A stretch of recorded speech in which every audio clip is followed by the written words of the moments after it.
to speak. I'm Gretchen Schull with the Wisconsin Justice Initiative. We are a public advocacy group for improved justice systems, more progressive justice systems in Milwaukee and Wisconsin. We are one of the signatories to the African American Roundtable letter. I don't know that I need 4 minutes. I think my big message is please slow down and get answers to all these questions. Last meeting I watched it, and from beginning to end it was 3.5 minutes, which I don't think is quite long enough to give deeper consideration to anything, including a one-day weather forecast. And I think this is a much more serious topic. Mr. Gelting submitted a memo that had many questions in it that we'd like to see answered, along with the questions listed in both African American Roundtable letters. And for one additional one, there is, Mr. Gelting asked the question, could there be an opportunity for neighborhood groups to fund cameras to be placed at location of their own choosing? I know there's at least one that's already happening too. My question would be, is there an opportunity for neighborhood groups to say, get those cameras down? We don't want to get those cameras down. We don't want them in our neighborhoods. Is there an opportunity for private property owners? Although the memo says that it defines gas stations as public places, they're private property last time I checked. I know the courts have said you can basically aim a camera from public property at private property for an unlimited amount of time. That may be legal. I'm not sure it's right or justified. So what are the limits to this? There's 1,000 questions that need answering before any of this is done. Surveillance cameras are very intrusive and should be debated thoroughly. Thank you. Okay. Commissioners, do you have questions or comments? Yeah, I actually have a comment. And I guess it's probably for you or someone who's an attorney. And I want to be clear on what you said. You were talking about private places having cameras. Are you saying that they should not, if it's private, be able to put a camera on their property? No. Tell me what you're saying, please. Come back up here. What I'm saying is, in the material from last time, I think it might have been in the memo, it said the police cameras are aimed at public spaces like bus stops and gas stations. Gas stations are privately owned. I don't know if the police seek permission from the owner. I don't know if police are filming through windows and doors into privately owned businesses. That's a real, there's a whole lot of questions around that. Is that a search? If they see anything, we don't know what success of these cameras, who pays for we know they're purchased through grant. How are they supported for ongoing operations? How much do we pay to store the video?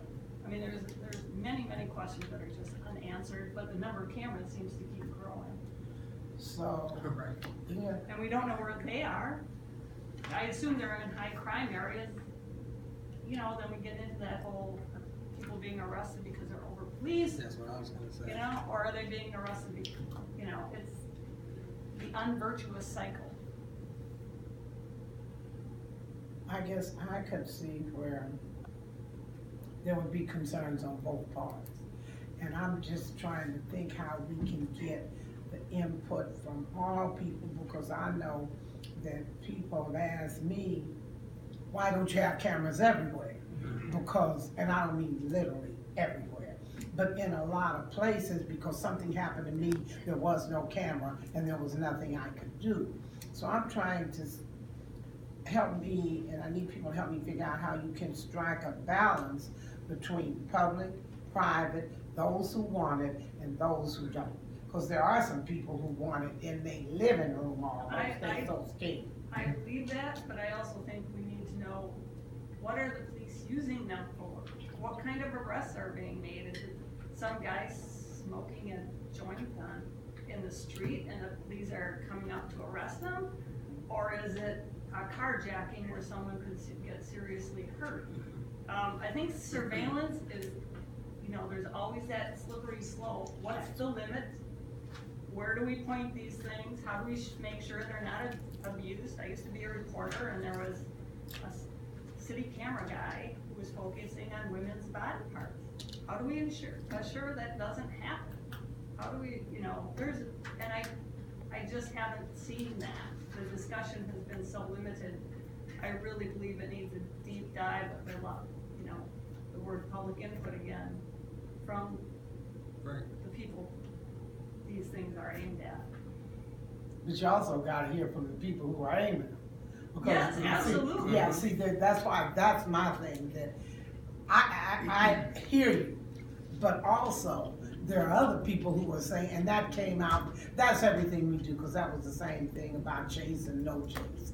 So, Right. yeah, so that was what I was trying to make sure, and we have to figure that out. Well, and I don't know if they have any answer or have. Oh, you have an Their answer? MPD, I don't know if they have any comment on it. I mean, Tommy, I know you don't have an answer, unless you're smarter than I am. Well, if the department would like to respond, you can feel free to address any of those issues. Thank you, Ms. Gray. Just like respond to what are the benefits and what evidence has been gathered to use for an arrest, and how do you use? Are you using it for like minor crimes or major crimes? Are they targeted neighborhoods, or is it just clustered? Is one population being over policed by video surveillance, that type of thing? We'd like to know. Well, there are cameras on both the north and south sides of Milwaukee, so there's not one particular neighborhood or race of people that are being targeted.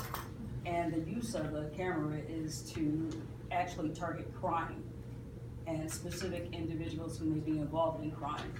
So if a shooting, for instance, occurs and officers are responding, the public camera that is mounted on public property can be utilized to zoom in and hopefully capture the individual that's actually involved in the crime, can capture the actual shooting as it's going on, and possibly capture a description and lead the officers in the right area, so that the officers can focus on specific people in a specific place that are alleged to have committed a specific crime.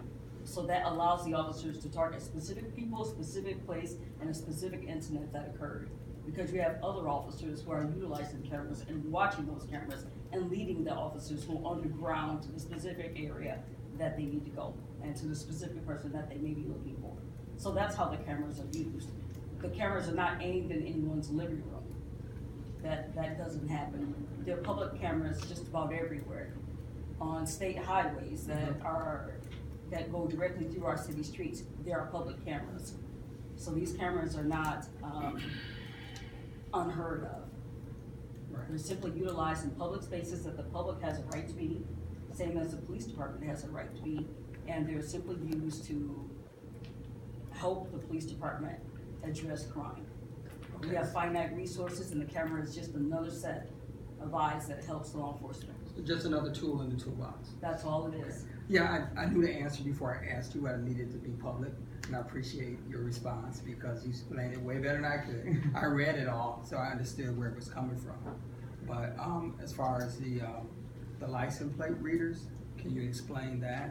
I'm sorry, Commissioner, that's not on the agenda, so we can't discuss license plate readers today. Okay. Sorry. They're part of the camera item. They were in the It memo was that in, said. In what memo? It was In in. the- I understand that, but that license plate reader is not part of this SOP, Okay. and that is not noticed for today's meeting, so we cannot discuss license plate readers because it was not properly noticed for discussion today. As far as public areas defined by the police department as any place, it can be where public people gather, but I know you were saying about how the cameras can peer into people's homes. I would like to, personally, I like to see them in some of the alleys. That's public. A lot of things go on in alleys. We feel safe. Neighborhood watches that could possibly, I heard there was one or two that were interested in getting the cameras and do you access the Ring. Incident happened with me at my property, and I have the Ring doorbell, and I was able to email it to the officer, and they actually caught the person. So it's a good tool. And now we got the DNC coming. I know it could be, like you say, a slippery slope, but I think the reason that they're increasing is to protect the public, not to, overuse and prosecute. See, and when you said service station, that was an interesting issue because someone I worked with in the Baptist Convention said a service station got killed. So sometimes, and that's why I want to hear from both sides, because I totally agree. You have to be very careful when you start talking about invasion of privacy, because pretty soon it gets to be a tad bit too much. But what I do want to do is make sure that everybody who wants to weigh in, and Steve, I think this young man, another young man, had his hand up, but everybody who wants to weigh in can weigh in. That's all I I got want. extra forms. Elizabeth, there's more here, right? Okay. So so the next person for public comment will be Larry Hoffman. The same rules apply. I'm giving people approximately 4 minutes to address the commission on this matter. Thank you, Mr. Chairman. Is this working? Yep. Yes, and what's your last name? I timed myself at 5 minutes. I'll give you some grace. Hoffman, Hoffman. Thank you. Back in 1964, when I was in high school, I read a book titled 1984. It was the classic novel by George Orwell. It was a classic then because it proposed the novel idea of a nation in which surveillance was everywhere. Political leaders used technology, cameras and screens mainly, to enforce the laws. If you avoided the surveillance, you were breaking the law. The government was not democratic, it was autocratic. Any actions or ideas that didn't suit the majority were crushed. Today, in the 21st century, technology businesses and political power can reinforce each other. If government officials need a way to enforce the laws they've passed, they can go to electrical or computer engineers in Silicon Valley or MIT or the UW to build devices or software that'll make enforcement easier. Or the engineers and the entrepreneurs can start with a technology and try to sell it in a way that enhances the productivity of any branch of government, such as the police force.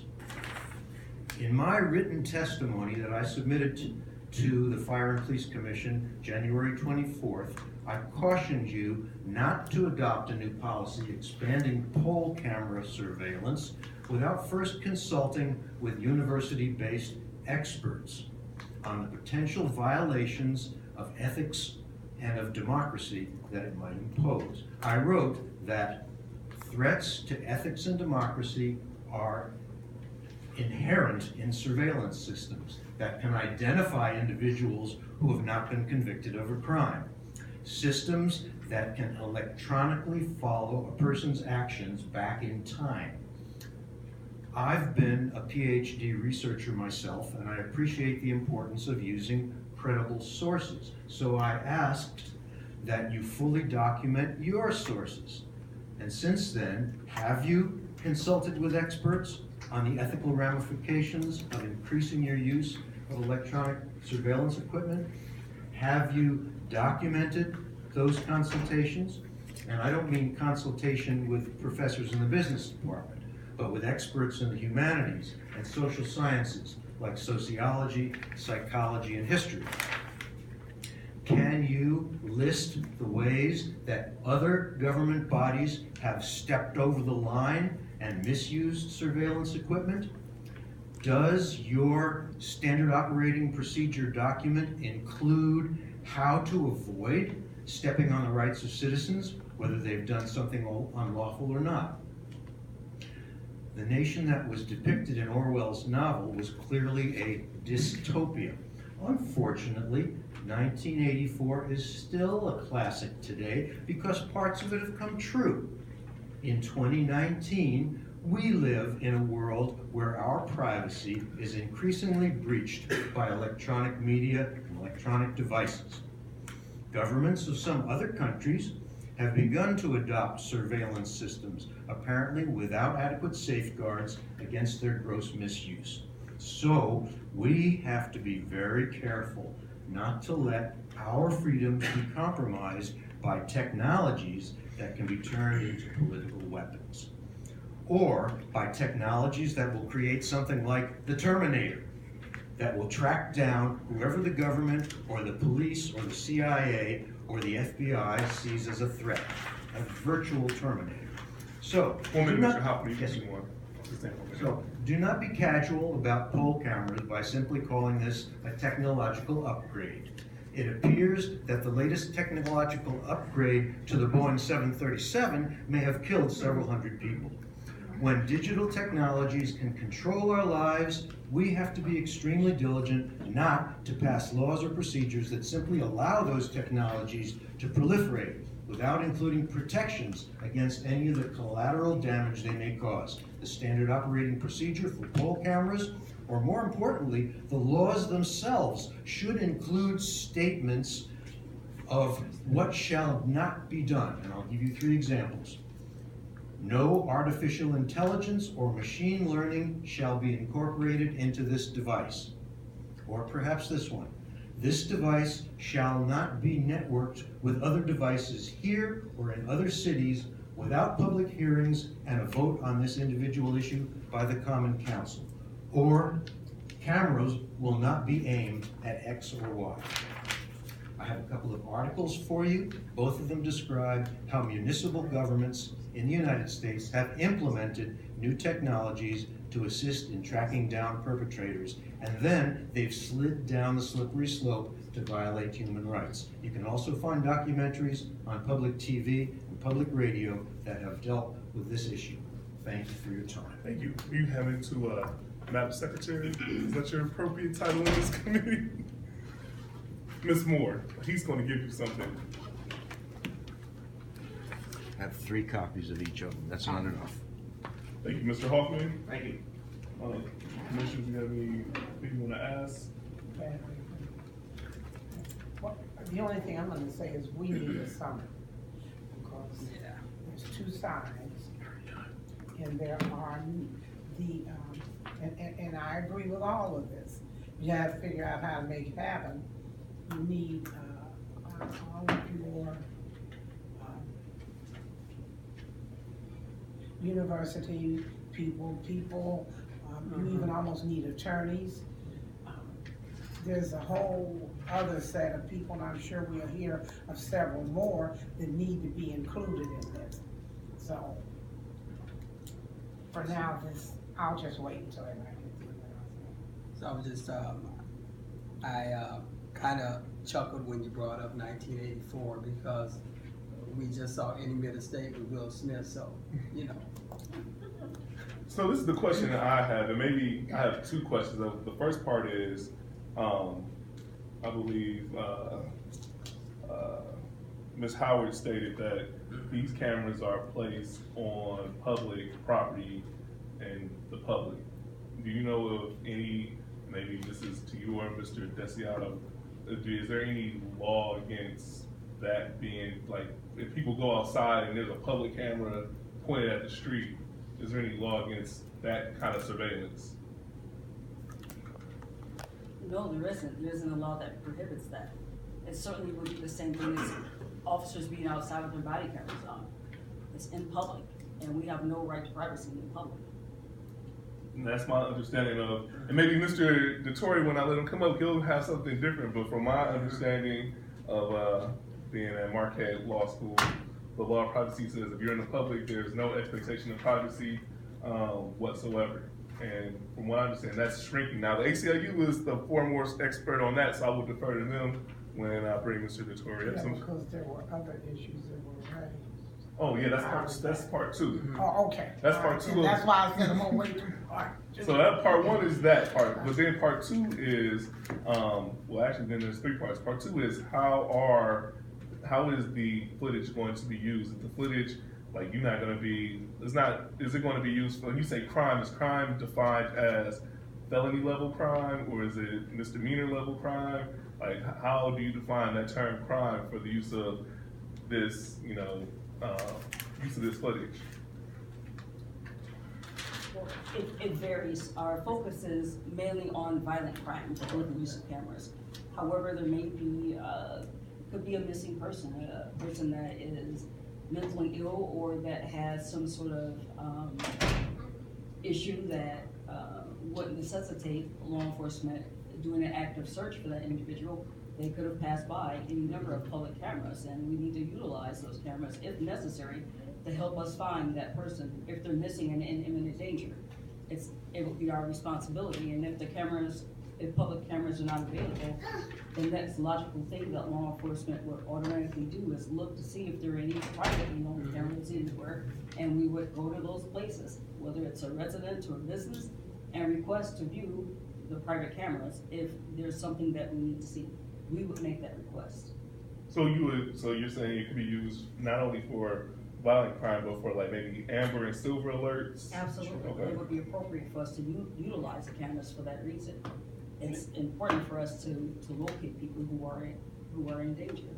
It really varies. In a past life with the city attorney's office, this was maybe 5, 6, 7 years ago, we had a problem business that they put up. They had a surveillance camera, full camera, and they ended up having a brawl in the street outside of that location. And it was useful to help deploy.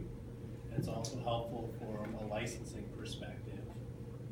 And it was priceless footage in a location that there was a concern for public safety. And that concern was corroborated by using it in that location, that there was an incident pretty soon after it was placed up there. So it really depends on what it's used, on what happens. All right, thank you.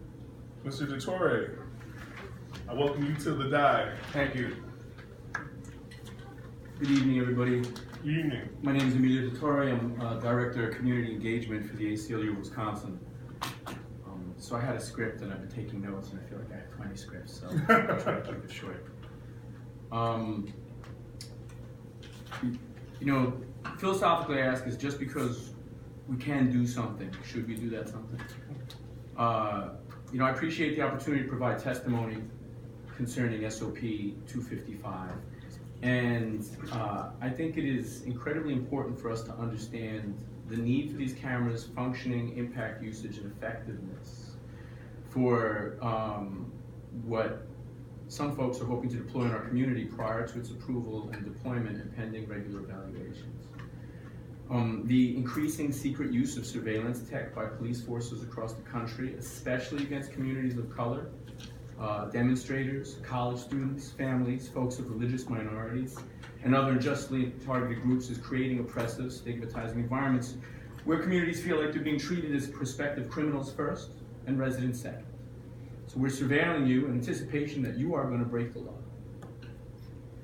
Enjoy your day.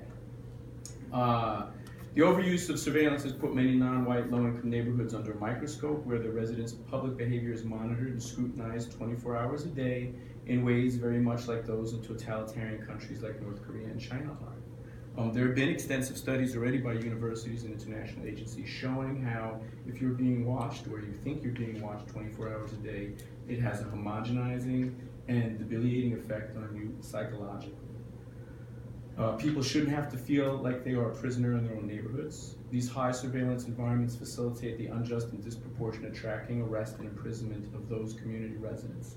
We just heard that there will be people monitoring these cameras who can be directed instantly to look at a situation. That means that somebody's sitting there watching you all day. Sweeping implementations of domestic surveillance included in SOP 255 are frightening.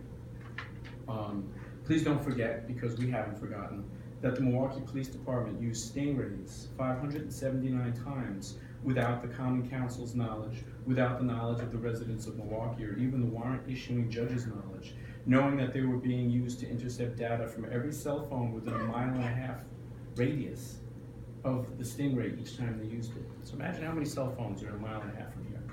That means they were potentially able to intercept all phone calls, text messages, and even content stored on the phones from tens of thousands of people, all without civilian oversight.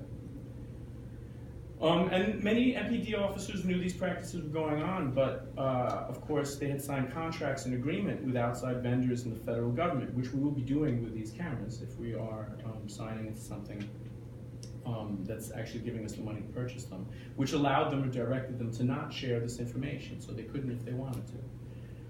Why should we treat the video recording of thousands of Milwaukeeans conducting their regular business, their everyday lives, as anything less important?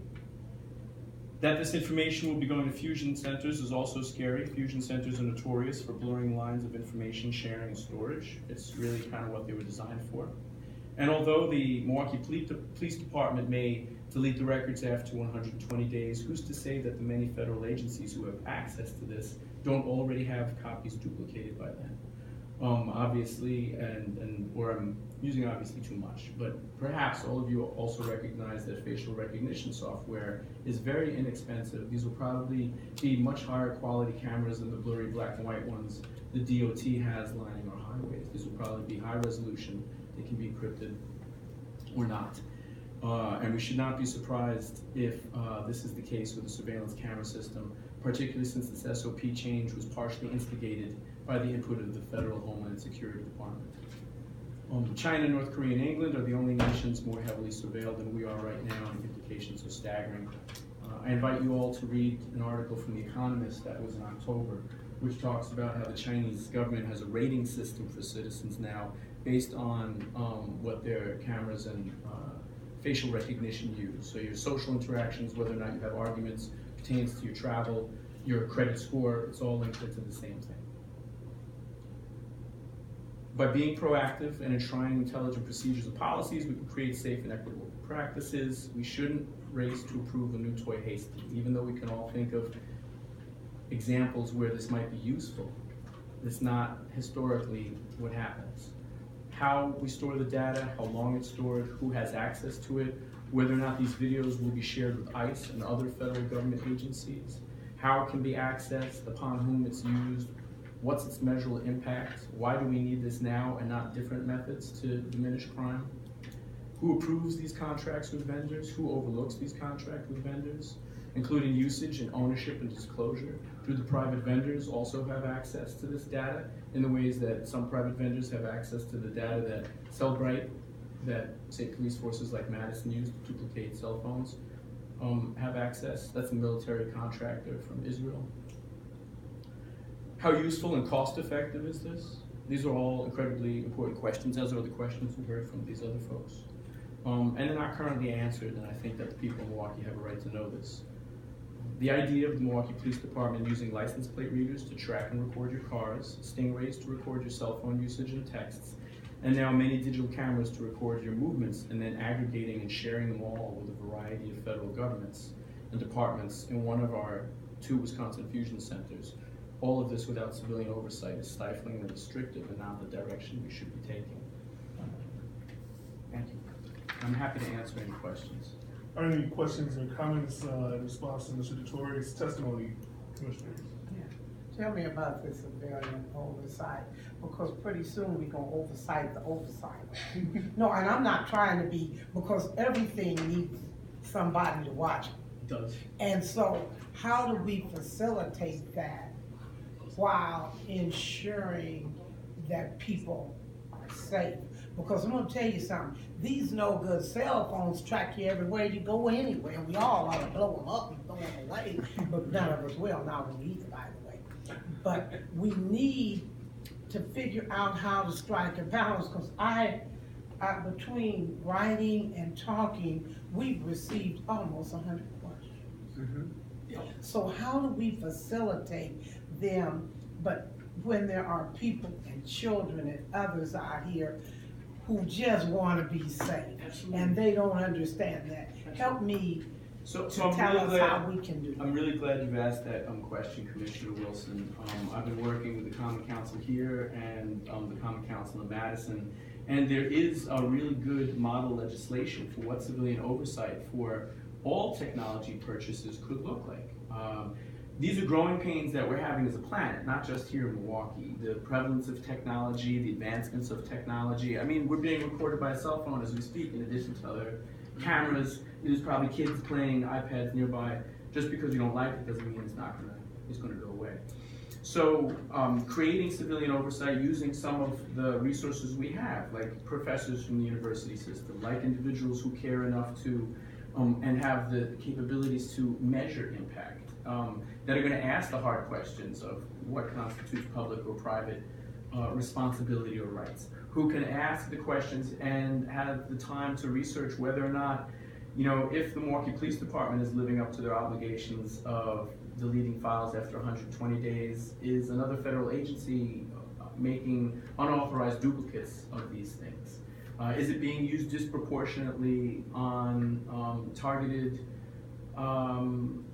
ethnic or racial groups, such as the New York City Police Department did with their unlawful surveillance of mosques in New York City? So there's lots of bad instances that we can find, and I've already written, with the help of many other people, sample ordinances that you can use that would enshrine oversight so that the police or whatever other body that was coming to you or whatever other aldermanic oversight could ask a certain series of questions and examine these repercussions.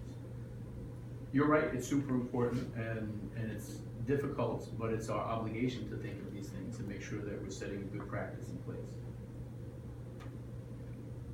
And I'm happy to share copies of those things. And all these people from the universities and stuff that did this oversight, they did it for free. They didn't charge you. I don't know about that. Well, see, because the same folks you telling us to oversee this, i.e. the Common Council, are the same folks who say, we don't have any. Yeah, it's not, I'm happy to share it so we can Yeah, actually look I'd at the like to document see itself that. and not speculate on different things. It's not just the Common Council. It would be a civilian oversight, so it would be input from individuals from the community who have specialized areas of expertise. It would require law enforcement or whoever's requesting these things to do impact studies in the same way that we ask businesses to do impact studies when they're going to construct something new, say, like building factory in a wetland or taking a look at traffic flow or pollution impact. Because putting many, many cameras into the hearts of our communities is going to have an impact, whether we admit it does or not. And how it's used may change from group to group. So we may have a group of people who have all the best reasons and motives for wanting to put these cameras in for safety, but then the practice becomes very different depending on who's behind the camera that day or for those hours, or who's not checking or is checking these things. So for every great example of how something might have happened had there been a camera, there are many examples of these things happen because there was undue surveillance. So if we can set up the rules, it prevents people from cheating. I like that. Thank you. I don't like cheating. I just thought it on the fly. I worked at St. Mike's, St. Joe's, and I was a camera operator. And there were some abuses by some of the camera operators. They're supposed to be looking for safety, and they're zooming in on things they shouldn't be zooming in. In people's homes, you find it, you report it, and then they get reprimanded. And You see that in the news? You see it a lot. The bloopers. So it's just human nature to just be nosy and test the boundaries. And it's kind of like when the Enemy of the State. When I watched that movie, it was You like need to stop watching it. I can't. I watch it over and over because I feel like I'm being watched, but I know I'm not doing anything, so it doesn't really bother me. And I know it could have an impact on people if they feel. Some people are paranoid. Some people are paranoid for a reason. Because they're doing something. Or some people become paranoid because they're being watched. Yes. Mm-hmm. Yeah. Just being watched is an invasion of privacy, you could say. Because just like he's videotaping me now. People are videotaping every day. Mm-hmm. I see people in stores videotaping people without them knowing. So it's a big problem. But we what do gotta you find do some with balance. those people, Commissioner? What do you do with those people? I mean, are you saying we need to monitor the police department more than we monitor? What are those people in those stores and places doing with that?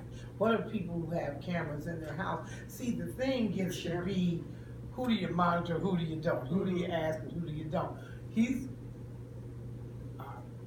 filming me, taking pictures or whatever now. So how, this is just seems to me, and I know y'all way more smarter than I am, it just seems so overwhelming, because for everything that everybody said here tonight that's true, there's another person can sit right next to him and make a diabolically different argument about it. And that's where I am. I mean, I know what folks do with cameras, and it just seems that I almost feel like we're saying that the police, all of them gonna go out there and get something and do something wrong. What are we saying? Well, I always like to err on safety, so whatever's the safest thing for the public, and that we, I guess, above board, in just layman's terms, just to make it simple.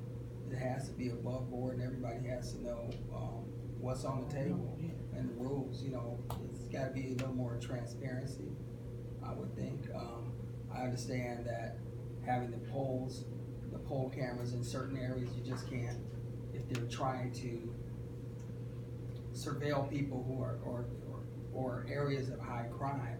You don't want the criminals to know where every camera is. That was a good point the gentleman to my right brought up, but we have an infrastructure in place. If I suspect that there's crime, then I can get a warrant and then request for anything, a cell phone drop, or say, you know, we'd like to install some cameras here because we have this evidence that, and then the infrastructure is there. Just randomly 24/7 videotaping people doing their thing, you know, I don't know what so that it's helps. more like you were saying, it's almost like a warrant to use it.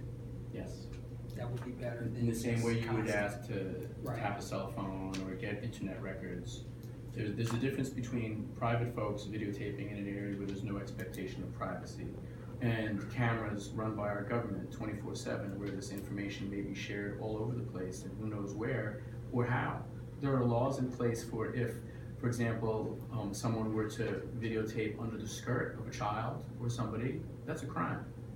And as you indicated, if people are being stared at or video recorded all the time, that's gonna have an effect on you. You just said it has an effect on you. Now imagine a community that already is feeling the impact of poverty, of perhaps an increase in crime, of other issues going on, and now we add the dimension of them being surveilled all the time. It's almost as though we're punishing that neighborhood even more. What would we need to do to support law enforcement so that they could root out the crime more effectively in a more targeted way? So say using a laser instead of a hammer. Let me ask you a question. I went to some, this has been a few years ago. At the police station, don't you know at all times who's doing this? Don't they, there was something where they had to log in and you knew every time that someone was using the computer to look at the footage and that kind of thing? Or is it just, don't you always know who's doing that, or is it kind of random, whoever's working tonight? Whenever any of our law enforcement officers and or civilian employees use any of the Milwaukee Police Department systems, you will have to log in, and your login is individual and unique to you. So we would always know who's logged in and who's looking at anything on any of our systems.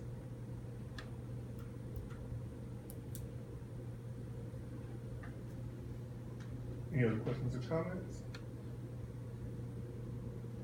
All right, thank you, Mr. Thank you. I remain at your disposal if you have questions in the future. Do you have anything that, does the department have anything they want to respond to that the public may have brought up in testimony or anything that's come to mind before I go to the next public speaker?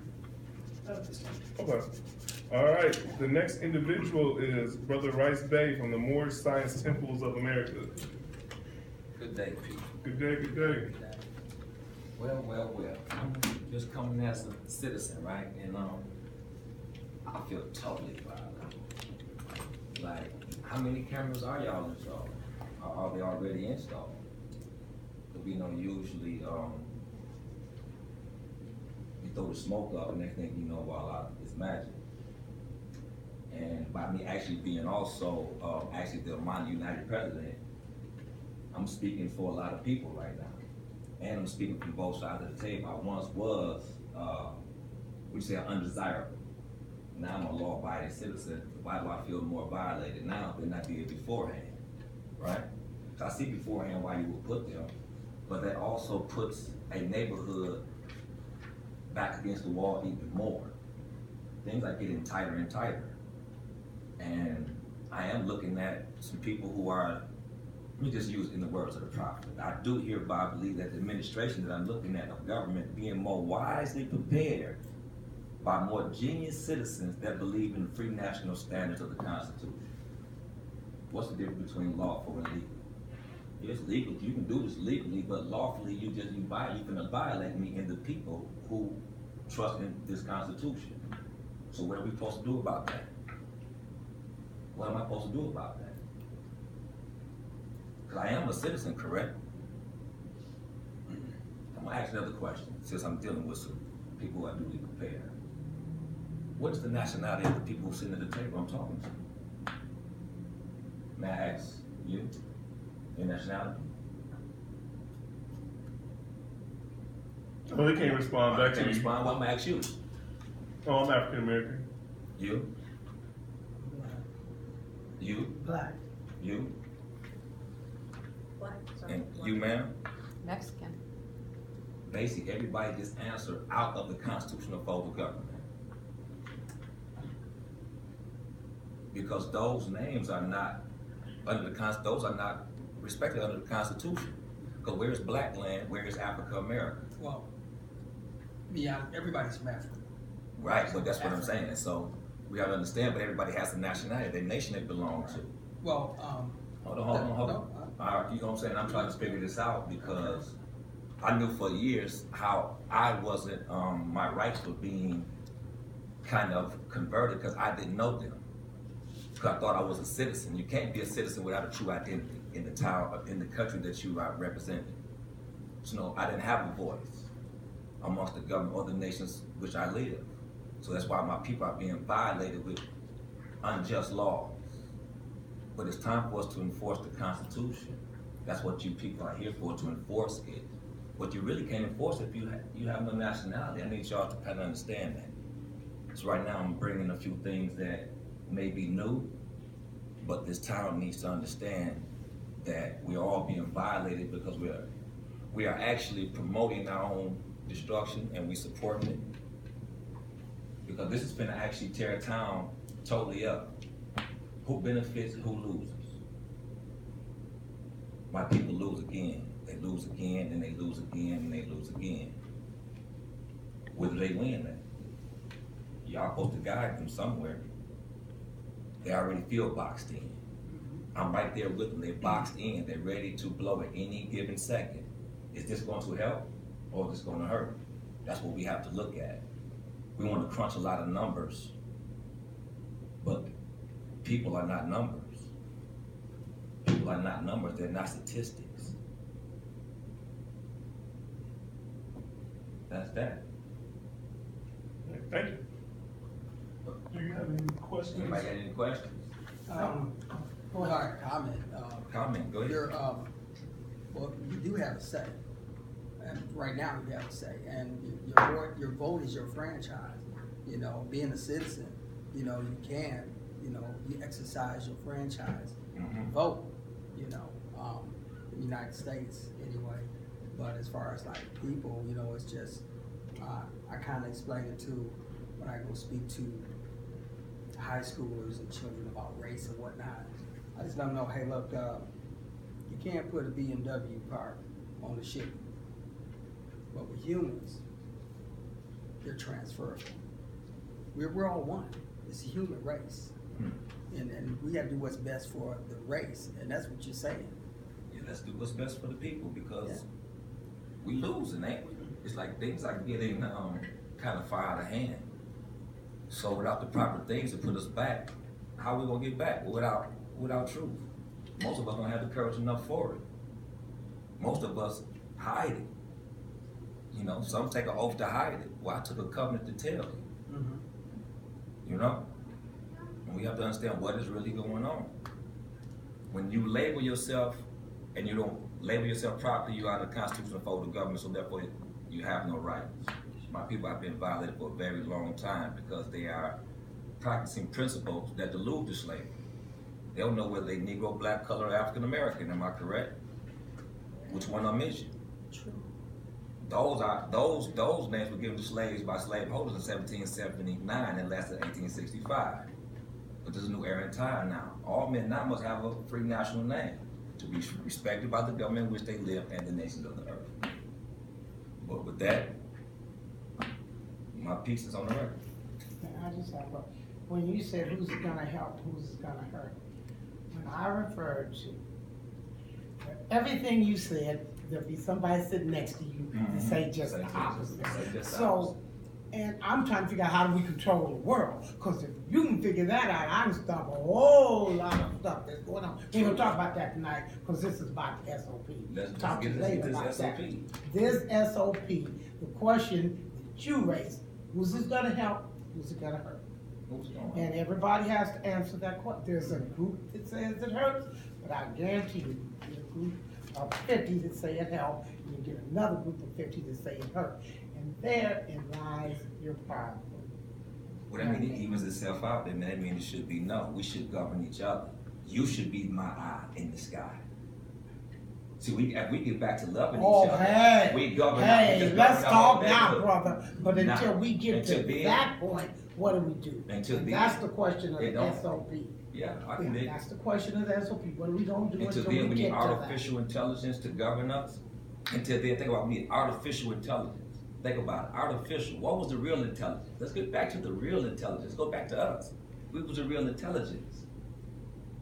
We just gave up our life to somebody else and said, well, somebody else got to make sure I'm watching myself. We forgot to do these things, y'all. We forgot. We didn't need this stuff 900 years ago. Any other questions or comments? That's Thank you, it, sir. All right. All right, so we got to bring this thing to a head. What is the will of the committee? Sorry, I came in late and there were no papers there. Would you like to be heard? Yes. Okay. And because You made by the skin of your teeth, because we about to vote. Sister Rose, we don't hear.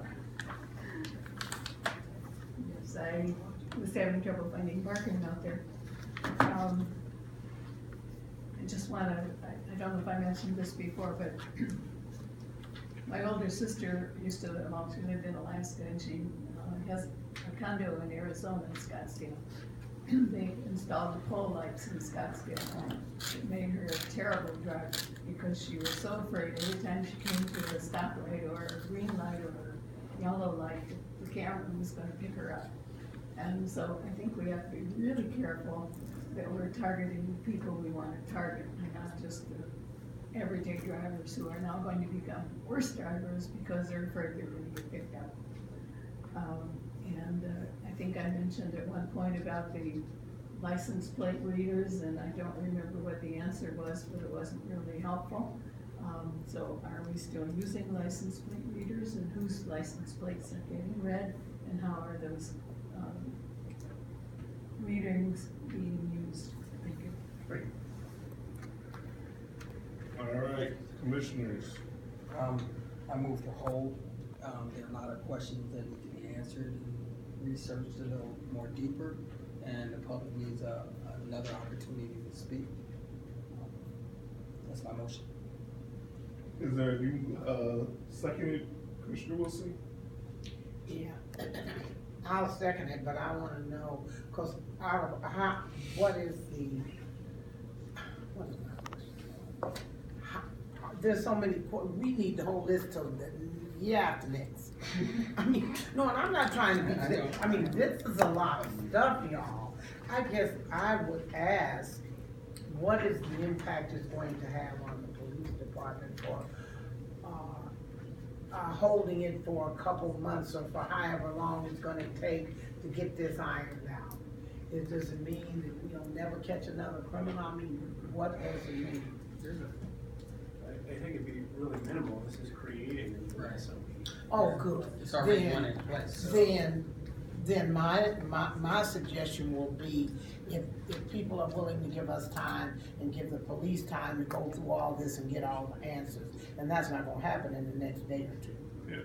We know what, maybe we can bring it, I'm not asking you guys to comb the waterfront, but if we can get a formal, response to, our researcher, Dave, did they already give us Dave's, response to Dave's questions in his memo? I don't. Okay. So we can get a response to at least the questions raised by our own researcher, and then any questions that were raised today by the public. That would be, I think, a good start. And then we won't, and then at least, you know, we can cause this to evolve. But I don't want to. It's like Commissioner Wilson said repeatedly. It's a balance. There's arguments on both sides. And so I don't want to, you know, be King Solomon and split the baby, but I think at least we should get the questions that have been raised or addressed answered. So you have to keep in mind, there's all these questions that the round table sent in too. So I'm saying, how long? So are we only talking about those questions? No. I know I was taking notes, but I definitely don't have everybody's questions down verbatim. We do have the video, so. Yeah. So the questions that, like some questions we might not be able to answer at this time. But the questions that we can answer, I think we should answer. And I think Dave's, researcher Gelting's memo is a good start. And then whatever questions kind of jumped out from today's testimony or questions that the commissioners want to submit to the department, you know, we'll get answers to those and then move from there. So then hopefully it won't take months, but maybe 2 months, maybe a month, but we can start moving the ball down the road. So we'll work toward that then if the motion passes. So we got. I was gonna try to put a time on it, but since we can't. Yeah, so you know, and that'll be determined by the department too, in their timetable. So we have a motion pending. Second. And you seconded. All in favor? Aye. The motion carries. We'll hold it pending a response from the department on the questions aforementioned.